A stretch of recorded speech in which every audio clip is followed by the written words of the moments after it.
하나님 말씀 시편 119편 137절입니다.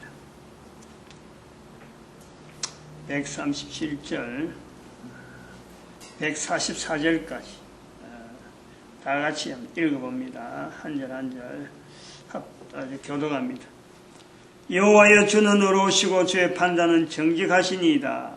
주의 명하신 증거는 의롭고 지극히 성실하도소이다. 내 대적이 주의 말씀을 잊어버렸으므로 내 열성이 나를 소멸하였나이다. 주의 말씀이 심히 정명으로 주의 종이 이를 사랑하나이다. 내가 미천하여 멸시를 당하나 주의 법도를 잊지 아니하였나이다.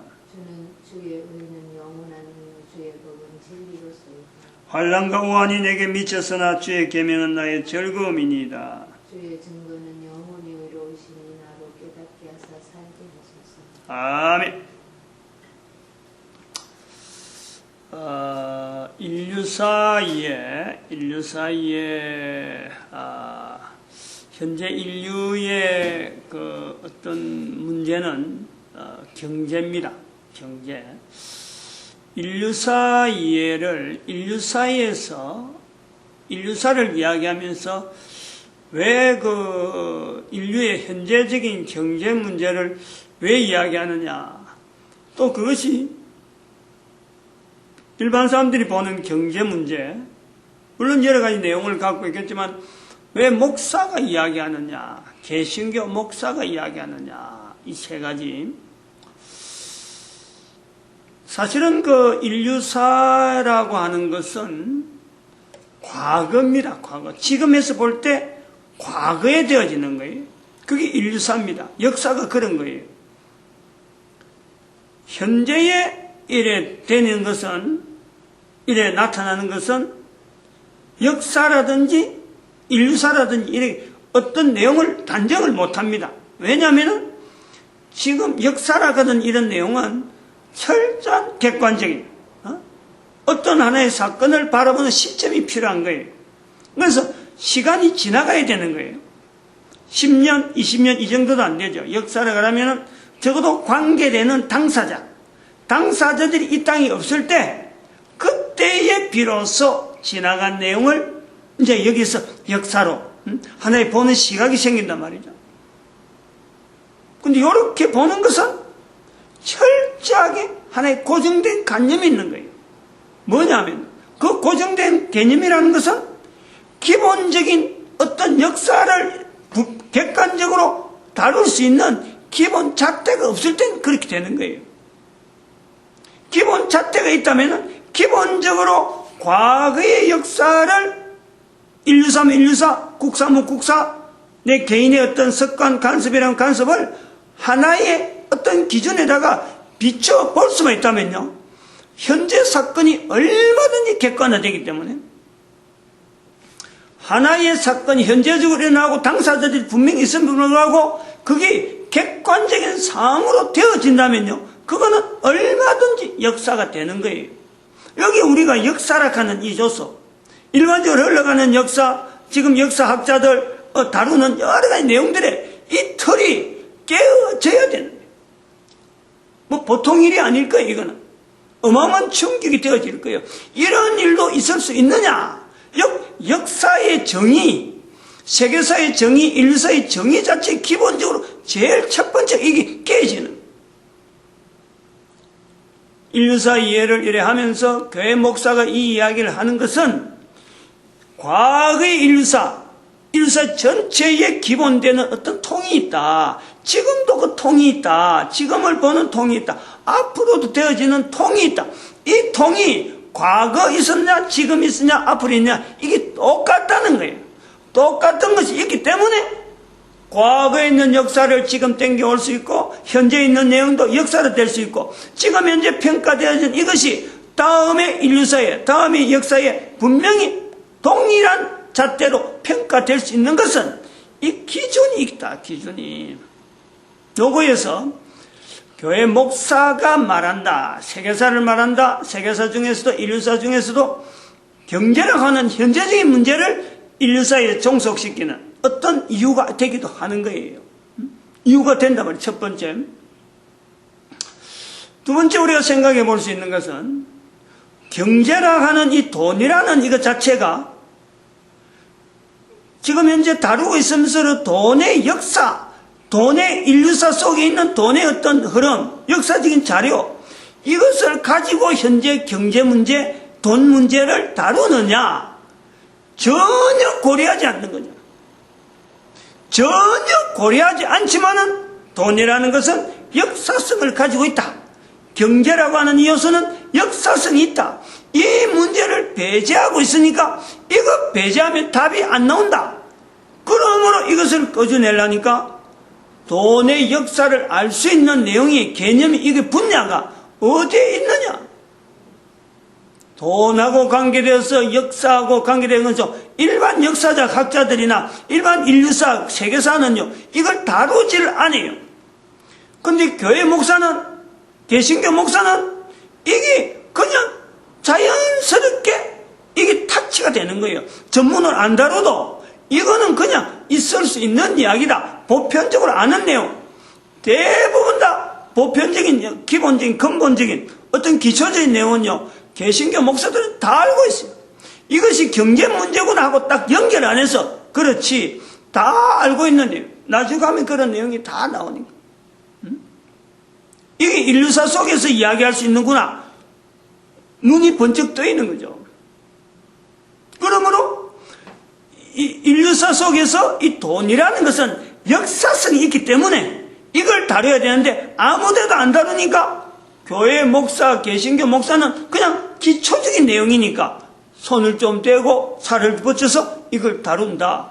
볼 수 있단 말이에요. 그걸 말하는 거예요.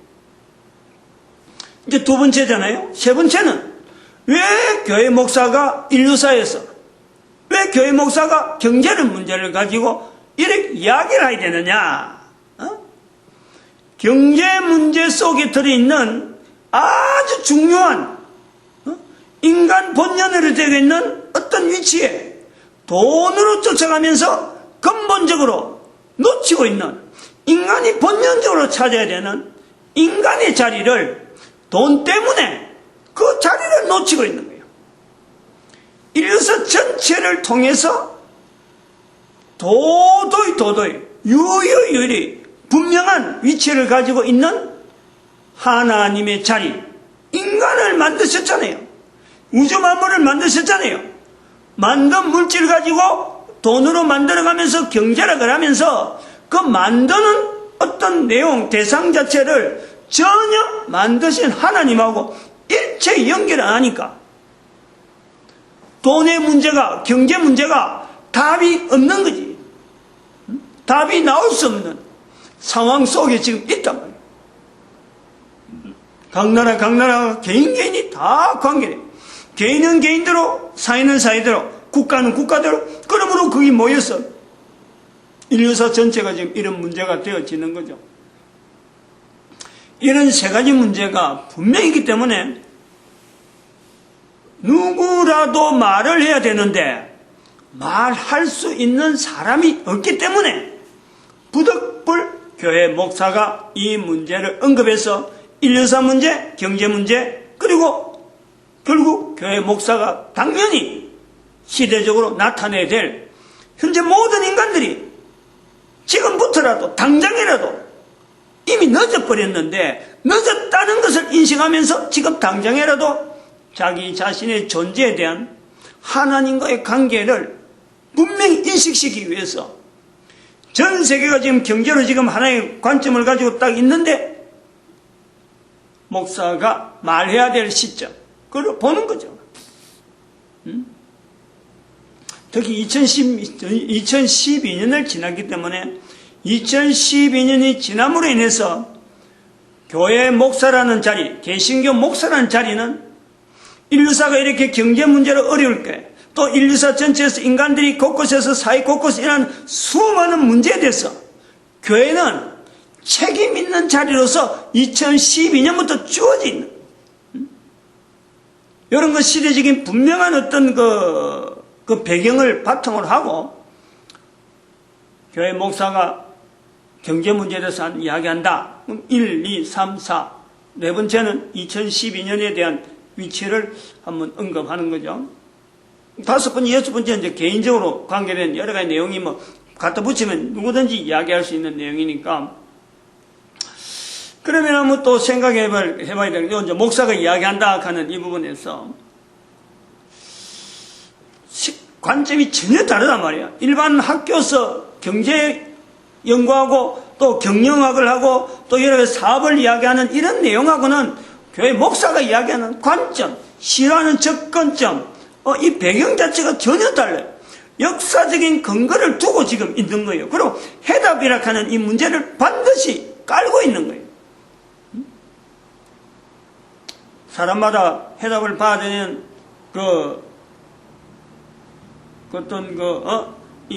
받아들이는 스폰서, 받아들이는 비율, 100%, 나는 100% 전하려고 해도 어떤 사람은 10%밖에 안 받고, 어떤 사람은 90%, 어떤 사람은 또 120%, 어떤 사람은 200%, 자기가 또 어떤 거기에 대해서 반응을 일으켜서 또 다른 사람한테 나타낼 그런 내용도 얼마든지 가능성이 있죠.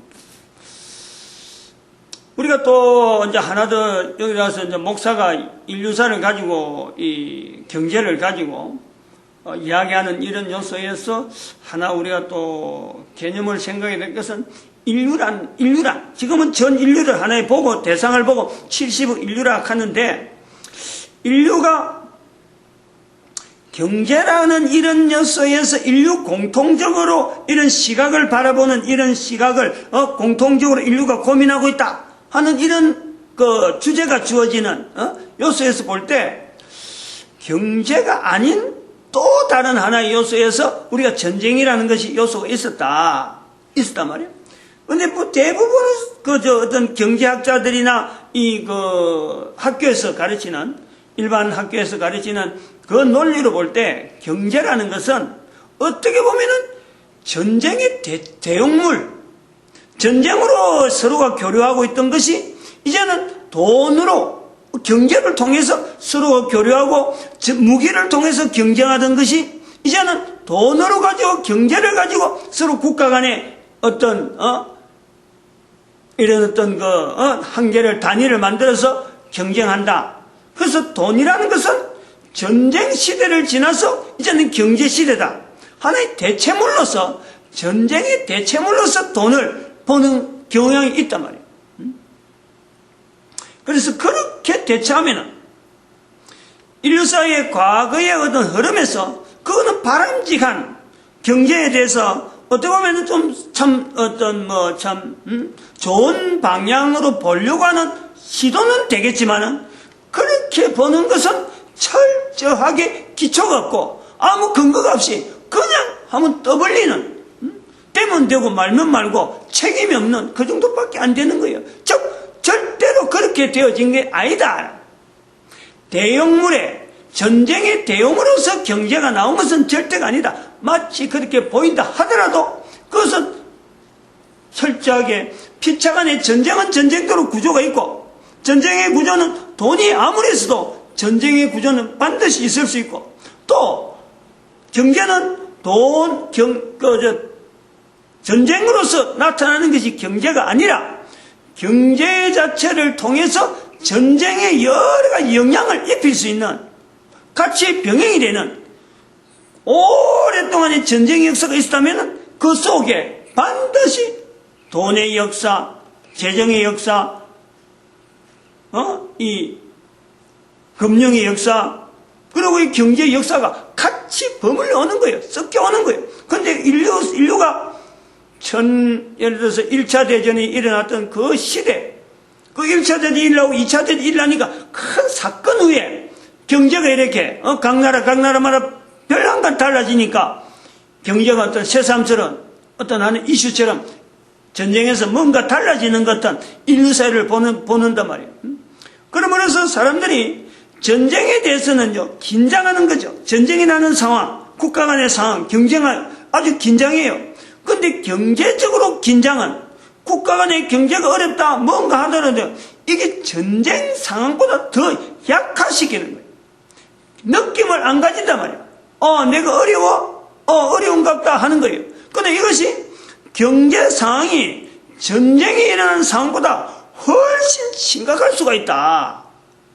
전쟁이 아니라도 전쟁이 일어나는 정도로 사람이 죽어간다. 우리나라에서 보잖아요. 북한의 백성들이 먹을 것이 없어서 죽어가는 그 기아로 죽어가지고 지금 북한의 주민이 그 당시 어린 때 죽은 사람들 때문에 지금 북한 인구가 군사적으로 군인들에 활용하는 것도 그렇고 산업활동에 활용될 사람도 그렇고 굉장히 지금 계획적으로 차질이 생기는 거예요. 우리가 이런 부분에서 경제, 전쟁 이런 요소에 대해서 이거는 사람들이 일어나는 인간 세상에 일어나는 어떤 주제, 모든 사람들이 다 관심을 가질 만한 주제 자체가 과거에 있었던 주제를 인간이 스스로 해결하면서 이제는 경제로 넘어간다 라고 인류가 그것을 바톤을 넘긴 게 아니고 이것이 오발에 되듯이 넘어오는 인류사의 전체에 수많은 난제들, 수많은 주제들이 경제, 전쟁, 그 외에도 수없이 그 전에 있었다. 엄청난 주제들이 있으면서 인류사는 넘어오고 있다. 그런데 우리 인류는 불과 지금 한 100년 정도, 100년 남짓에 되어지는 어떤 내용을 통해서 전 인류라는 인식을 하고 있지. 그 이전에 있는 것은 인류에 관계된 내용이 아니고 부분적으로 우리가 보려고 하는 우리의 어찌 보면 너무 안이한 역사를 바라보는 것이라든지 여러 가지 내용에 내하고 책임 없는, 나하고 관계없는 여러 가지 선을 스스로 끊어내고 있는데 아무리 끊어내도 과거에 있었던 역사 속에 한 개인이 사는 거고 과거에 있었던 인류사 속에 각 나라가 역사가 유지되면서 하나의 국사가 자리가 있으면서 인류사가 형성되고 그것이 오늘날 여전히 수백 년 전, 수천 년 전, 수만 년 전에 인류의 걸어온 걸음이 오늘날 나에게 여전히 한 개인에게 영향을 미치고 있다. 이 인식을 해야 된다. 이 인식을 해야 나로 말미암아 다음 때에 분명히 하나의 역사의 흐름에서 영향이 가는 후손에게 영향을 주는 내 한 사람의 자리가 분명히 위치가 이것이 인식이 돼요. 그래 해야 인류사 문제라든지 경제 문제라든지 소위 말하면 사회에서 일어나는 어떤 사건 하나하나라도 내하고 관계되어져서 관계없어서 생기는 문제는요 하나도 없어요. 현재적으로 내가 살고 있으면서 내가 나로 말미암아 다 관계가 되는 그런 내용들이 전부 다 내 주변에서 일어나는 사건 사고란 말이에요. 이 경제적인 문제를 가지고 우리 갈 때 참 우리가 지금 그 여러 가지 사회에서 일어나는 여러 가지 내용들 한번 잘 살펴봐요. 내가 내는 돈, 세금, 그거 갖고 국가의 큰 흐름이 돌아가는 거예요.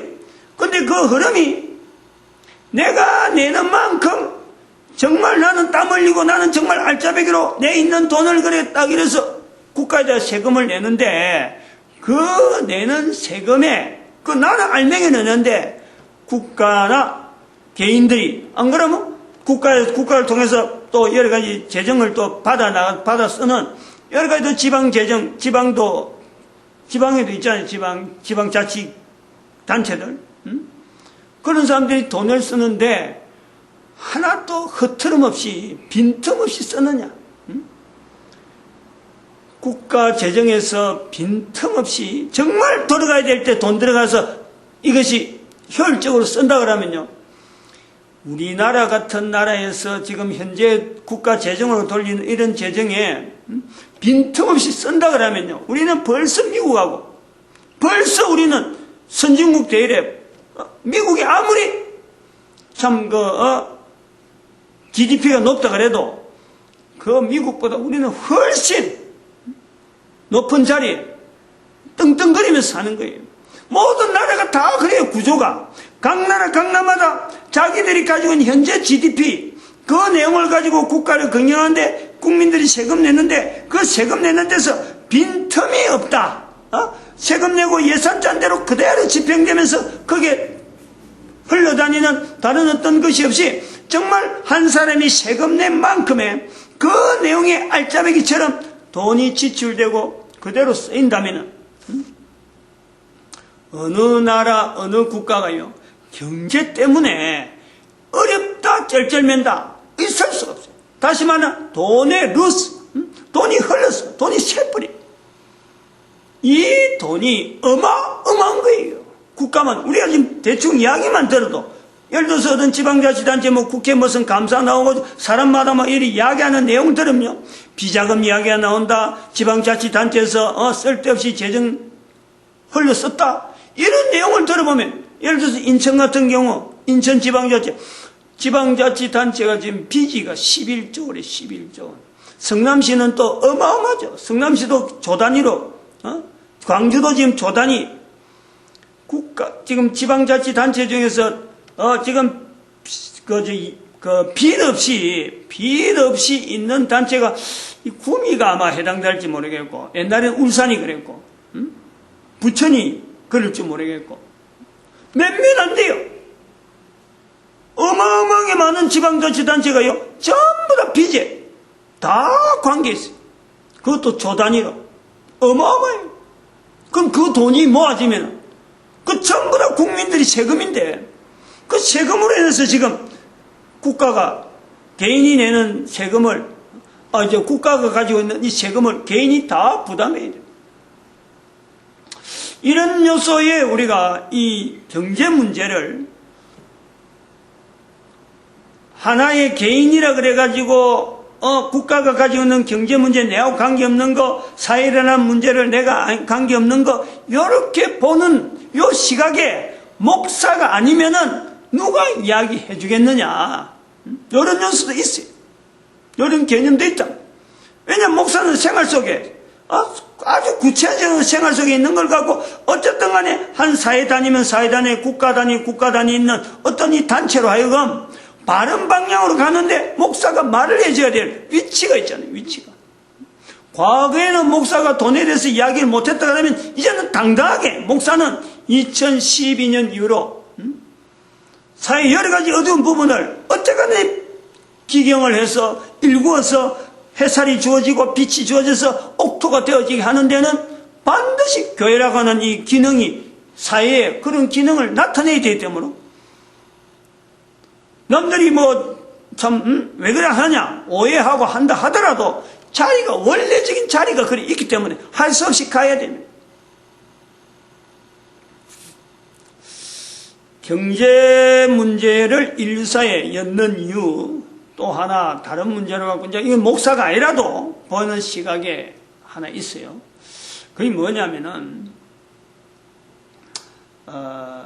결국에는 그 경제를 성장 지금 인류사 속에서 이야기하는 내용은 경제를 성장이라고 하는 어떤 바람직한 어떤 자리 안정적으로 어떤 지속적인 어떤 그 지향을 하는 그 자체가 있단 말이에요. 그리고 이거는 국가 단위도 되지만은 어찌 보면 전 세계에 영향을 미칠 수 있는 그런 내용이라 할 때 그거는 교회가 아니면은 해당이 아주 하기가 힘든다. 그런 요소가 있는데 우선은 그 내용까지는 좀 뒤에 나더라도 경제 성장을 하는 요소 일반적으로 볼 때 그러는 거예요. 목사가 보는 시각적으로 아니고 일반적으로 교회 성장이 어떤 경제가 성장된다 그럴 적에는 제일 먼저 우리가 꼽을 수 있는 경제 성장 요인으로서 성장의 요인으로서 우리가 볼 때는 첫 번째 인구가 되죠. 인구가 사람이 있어야 되는 거예요. 보통 그렇게 생각한단 말이죠. 인구가 있어가지고 성장해야 된다. 그럴 때 인도, 중국, 미국 인구 성장, 그동안 보여준 인구 성장. 일본은 지금 인구 성장이 낮아져가지고 인구 성장에 대해서는 사람들 말에 못 들어갑니다. 그런데 그렇게 인구 성장을 전 세계적으로 주도하던 국가들이 지금 미국이 인구 성장에 대해서 작년 같은 경우는 2015년 작년 같은 경우에는 동성결혼으로 인해서 동성결혼 합법화함으로 인해서 인구 성장, 인류의 인구 성장에 결정적으로 지금 오류를 범하고 있는 거예요. 그 나라는 계속해서 사람이 몰려올지 모르지만요. 전반적으로 인류 성장하는데 동성 결혼은 이거는 절대적으로 반대 방향이에요. 그런 걸 보여주고 있는 거예요. 중국은 지금 인구 성장이 안 돼가지고 지금 조정하고 있는 국민에 들어간데, 그럼 인구 성장은 지금 인도밖에 없다. 인도 있다 말이지. 일단 인구 성장이라는 요소를 가지고 한번 경제 성장 요인으로 국가 아니면 뭐 전 세계적으로 이렇게 지표를 가지고 이야기하는 거예요. 인구 성장. 그 다음에 또 보면은 자원. 국가적으로 국가 단위에서 자원이 있을 때,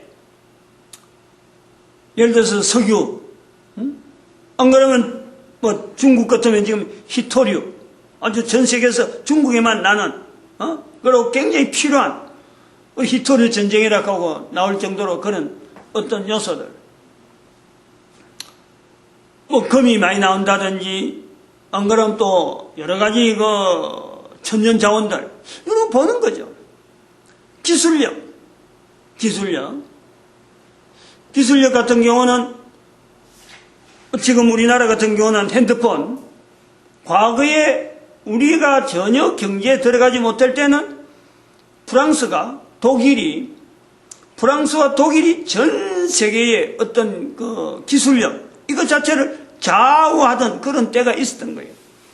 그것 때문에 그 영향 때문에 우리는 지금 미트법이라는, 전 세계적으로 지금 하나의 독일과 프랑스가 미트법을 주장했기 때문에 영국과 미국이 따라오는 거예요.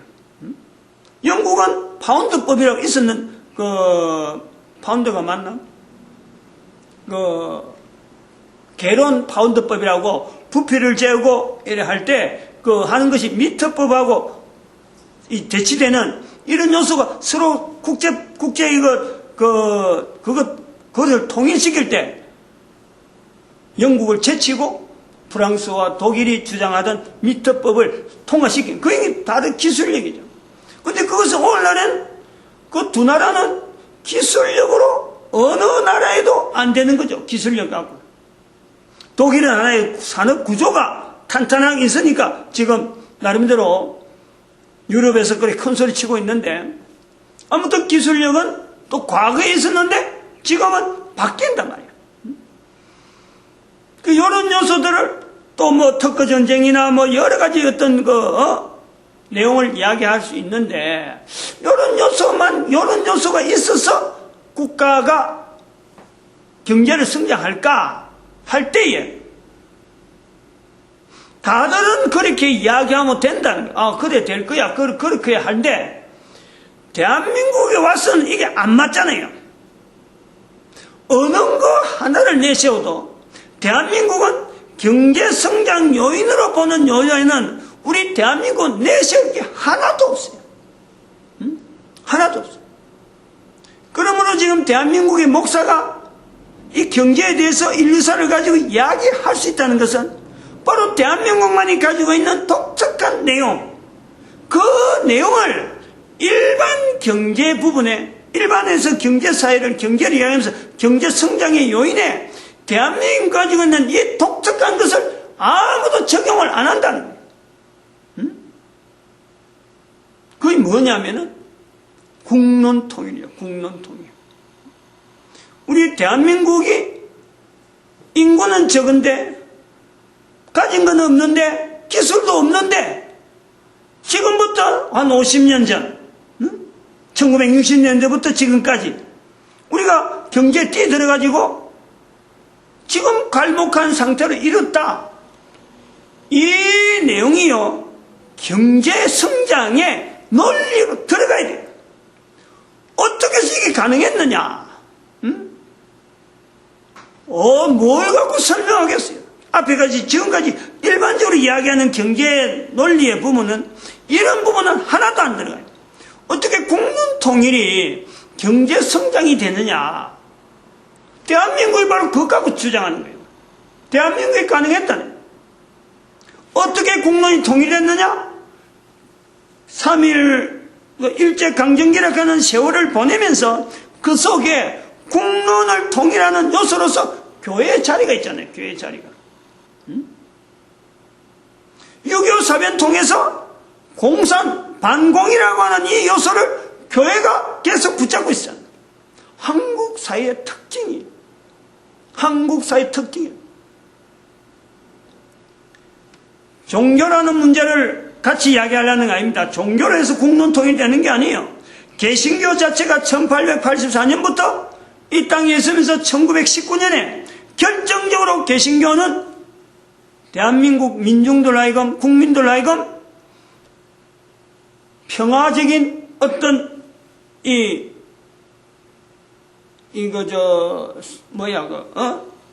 협상, 평화적인 시위, 이 하는데 결정적으로 그 중간에 그 위치에서요.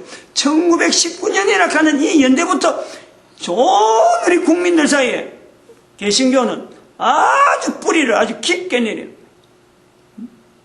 이 국론 통일 요소를 전 세계 인류의 각 나라 각 곳에 대한민국처럼 국론 통일이 돼야 경제 성장이라는 요소 앞에 뭐든지 다 있으면 될 것 같은 이런 나라, 그런 나라도 안 된다. 인도 같은 나라 사람 많다, 중국 사람 많다, 그런다고 경제 성장 되는 게 아니다. 국가 기술 아무리 많아도 때가 되니까 기술이 한 건 어느 날 시대가 되니까 유행처럼 날아가는 거예요. 이 전체를 다 앞에서 열거한 내용들, 지금 현재 교과서에서 안 그러면 경제학이나 뭐 요소에서 경제 성장의 어떤 기본적인 요소에서 있는 이런 자원에 해당되는 이런 내용은요, 어느 나라든지 다 이야기하고 있지만 그것 갖고 경제 성장 되는 나라가 없어요. 그 요소에서 대한민국의 50년이나 하는 이 요소를요 반드시 이야기하면서 이게 전 세계 경제 교과서를 바꿔야 되는 거예요. 첫 번째 국론 통일이다. 경제 성장의 첫 번째는 국론 통일이에요. 요걸 이해해야 된다. 여기 교회 목사니까 눈에 보인다. 대한민국 교회 목사가 되니까 개신교 목사가 되니까 이게 보이는 거예요. 종교적인 문제를 가지고 대한민국처럼 종교를 비교해 볼 수 있는 이런 환경이요 전 세계에 없어요. 왜냐하면 각 나라마다 종교 부분에서 전부 다 대치되고 대적해야 되고 서로 멀리해야 되는 관계로 보지만은 대한민국에서는 종교가 분명히 구별되어 있음에도 불구하고 서로 대치한다든지 서로 대항한다든지 서로 멀리한다든지 이런 내용이었어요. 묘한 거예요. 이게 바로 대한민국 역사 속에 그런 흔적이 있었기 때문에 그 저력으로 인해서 늦게 들어온 이 개신교가 1919년에서 영향을 주는 거죠. 앞에 있었던 역사, 불교가 있었던 역사, 천주교가 있었던 역사 다 관계되면서 개신교가 활동하는 거예요. 이런 어떤 역사적인 바탕이 되어서 지금부터 한 50년부터 우리나라가 경제 성장을 될 때니까 하나의 기회가 돼가지고 온 나라 백성들이 잘 살아야 되겠다. 그렇게 해서 머리띠 많이 걸고 국가에서 어떤 정책이 나오면 그대로 시행하는 거예요. 그렇게 손발이 국가 정책과 더불어서 온 국민들이 손발이 맞았는데 경제 성장 안 하면은 그게 이상한 거지. 경제라는 것의 어떤 기본적인 어떤 요소에서 경제 부분에서 어떤 문제, 이 분명히 답을 넘을 수 있는 요소가 분명히 있다. 하나의 첫 단추에서 국론 통일이라고 하는, 사람도 한 사람 똑같은 일을 두고도 두 사람이 하면은 일이 쉽고 양이 훨씬 넓잖아요. 사람은 두 사람이 있어도 한 사람은 경계하면서 니 할 거래, 니 할 거 니가 해라, 난 내 할목 내가 하겠다 하고 챙겨가 버리면 이게 단합이 안 되면요 어림도 없어요. 이런 요소가 있대. 경제는 바로 그런 요소가 있대. 단합을 해야 되고 특히 국가 단위에서 국민들 하여금 통일된 국론이 있어야 된다라는. 그럼 이 국론을 통일한다 할 때 대한민국이 현재 위치에서 국론이 지금 통일되어 가고 있느냐, 그게 안 되잖아요 이제. 그래서 우리 교회가 이치가 있단 말이에요. 교회가 그동안에는 국론을 통일하는 과정에서 분명히 경제를 성장시켰는데 경제 성장을 시키고 하는 그 방향을 교회가 구호를 외칠 때 경제에 맞추어지는 경제 성장에 통해서 바른 방향을 외쳐야 되는데 거꾸로 외쳤던 거지. 거꾸로 국론을 통일시켰는데 경제 성장을 통해서 사람들에게 어떤 동력이 가미되어질 때 우리 교회는 거꾸로 된 잘못된 즉 근거 기준에 있는데 어떤 기준이 있었는데 그 기준에 근거하지 않고 외쳤다 보니까 잘해야 돼. 너희들보다 많이 가져야 되고, 너희들보다 앞서야 되고, 너희들보다 재력이 있어야 되고, 많이 가지는 쪽으로 이걸 경제 성장으로 같이 본 거예요. 내 개인의 많이 가진 거, 그래서 성공이다. 이런 쪽으로 개인의 어떤 성공으로 하다 보니까 전체적으로 자기가 개인이 성공한 사람들이 자기 호주머니 살 때를 보니 자기 호주머니 있다 보니까 공동체 하나의 구심점으로 나가던 그 어떤 힘 자체가 약화돼 버리고 경쟁을 하는 경쟁. 저것을 무너뜨려야 내가 선다. 경제 원리에서 그런 요소가 있기 때문에 그 경쟁을 위해서 이 국론이 통일했던 게 분할돼 버려요. 즉 교회가 경제 성장이 되어지는 1960년대부터 그때부터 교회는 경제로 더불어서 바른 방향으로 나타내지 못했다. 국론 통일을 그 전에 해오던 국론 통일에서 경제 성장을 이루는데 그때의 경제 성장이 될 때 바른 방향으로 하지 못해서 지금은 국론 통일이 아니라 국론 분열 현상을 우리 사회가 맞고 있다. 앞으로 국론 통일하는 데는 어떻게 하면 되느냐? 그래서 교회 목사가 지금 이야기하는 거예요. 이것은 바로 국사, 대한민국의 국사, 전 세계 인류사, 이거를 하나의 온 국민들이 그 나라마다 지금 모든 나라가 다 해당되는 게 나라마다 있는 국사, 그 속에 있는 국사에 있는 속에 있는 하나님의 섭리, 그걸요 각 나라 각 민족마다 각 국가 단위로서 그거부터 먼저 머리를 맞대고요 하나로 뭉쳐야 돼. 하나로 뭉치면 보면은 국가 간의 경쟁이 아니라 전쟁이 나와야 될 이유도 없고 경제를 갖고 경쟁해서 우리가 더 잘 사는 나라 너희는 뭐 가난해도 우리가 이런 식으로 경쟁이 안 돼. 인류 전체가 서로 골고루 서로 평등하게 서로 보편적으로 살아가는 삶의 그 방향을 찾아 나가는 길이 있다.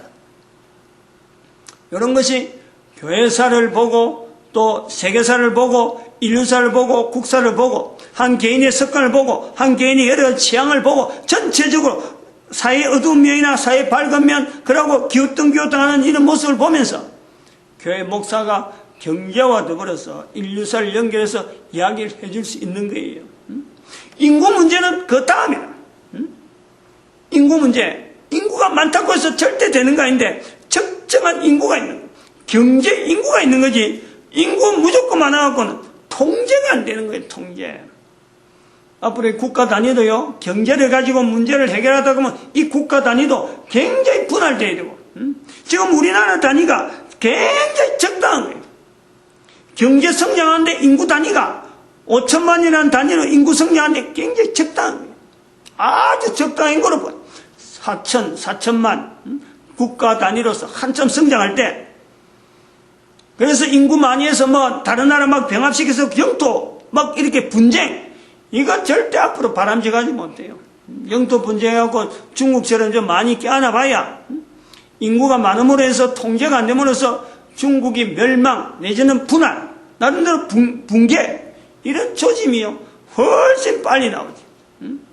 미국도 너무 땅이 넓어. 너무 땅은 넓기 때문에 지금 어떤 연합체제로 움직이고 있지만은 여러 가지 요소 중에서 벌써 그 나라 정책 자체가 과거에 있었던 전통 자체를 버리는 이런 요소가 막 발생함으로 인해서 땅 넓고 사람 많고 이거 절대요 경제하고는 안 맞는 거예요. 적정한 요 인구 그 나라 그 민족에 맞는 경제 성장을 할 만한 즉 국론을 통일시키면서 성장할 만한 이런 요소를요 반드시 가져가지고 이거를 서로 간에 피차간 인정하면서 전쟁 나지 않으면서 경제 과정 자체를 전 인류가 보편적으로 평등하게 나눌 수 있는 이런 요소를 서로 찾아 나가야 됩니다. 조금 한 단계 지나서는 다음 시간에 할까 합니다. 마치겠습니다. 기도드립니다. 할렐루야 함께